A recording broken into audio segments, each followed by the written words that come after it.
The government of TNT and the political party in power, the PNM, since 2015 don't want you to think about the social, psychological, and economic disaster visited upon the country because of the out-of-control crime and murderous spree that now engulfs Trinidad and Tobago. This plague is twofold. On the one hand, there is the Rowley administration, and on the other, the hopelessness, poverty, disappointment, and devastation, as the society collapses under the tumultuous decadence that is contemporary Trinidad and Tobago, brought on by the incompetence, corruption, and conmanship of the same Rowley administration. It was PM Rowley who claimed that a government that cannot adequately address the issues of crime, criminality, and security of its people would have evolved to be part of the problem. He boldly declared around 2015 that such a government is an intrinsic part of the problem and should be contemplating demeaning office. Of course, because of the process enshrined in law, both the Constitution and the Representation of the People's Act, he must have been suggesting calling an early election for, essentially renewal of the incumbent's mandate, or preferably rejection by the electorate. That is what current PM Rowley meant and referred. Today, faced with at least 3 record-breaking murder records, the Prime Minister remained recalcitrant and hypocritically oblivious to those unsolicited utterances ostensible in the interest of the public. He engages in an acute sense of manic depressive psychosis, clearly in a state of abject incongruous and out of touch with reality. He operates with a business-as-usual uncanny characteristics, while all of his multiple efforts and self-serving grandiloquence evaporates. Alas, his grandiosity invariably manifests in unprecedented failures. Yet amazingly he resorts to and continues in his conscientious charades to blame others for his monumental failures.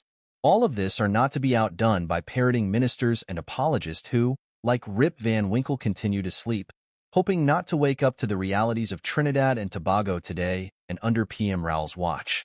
What a tragedy. Every week more than 10 persons are murdered under this Rowley-led PNM government. This statistical fact is based on the 2022 and 2023 murder statistics for TNT. Enigmatically, the solution proffered by the government is more roadblocks. A tale of Dumb and Dumber, if there was one. This is so in spite of the plethora of failed solution applications to address the issue.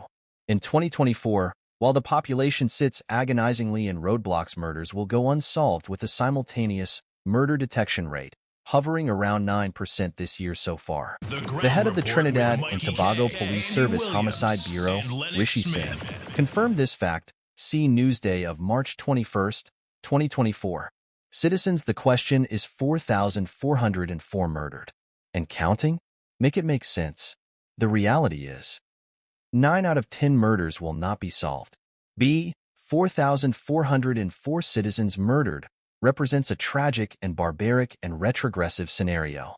After all this, the Rowley administration inherited from the former UNC government over $10 billion US in reserves, $5 billion US in the Heritage and Stabilization Fund, and a further $5 billion in excess liquidity in commercial banks. Yet this government borrowed more than any other government, has achieved a debt-to-GDP ratio of over 80%, has reduced the reserves to about $4 billion US, and has dipped into the Heritage and Stabilization Fund more than twice. Foreign direct investment in the non-energy sector has ground to a halt. NGC realized a loss for the first time under this PNM government.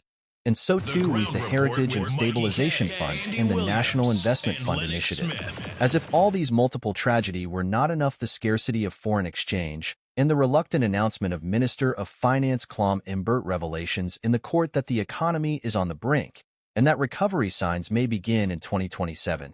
The Rowley administration has lost its way, and taking a page from his own advice and admonition to the UNC when Kamala Persad-Bissessar was Prime Minister, PM Rowley must call elections now. The Ground Report with Mikey K, Andy Williams, and Lennox Smith.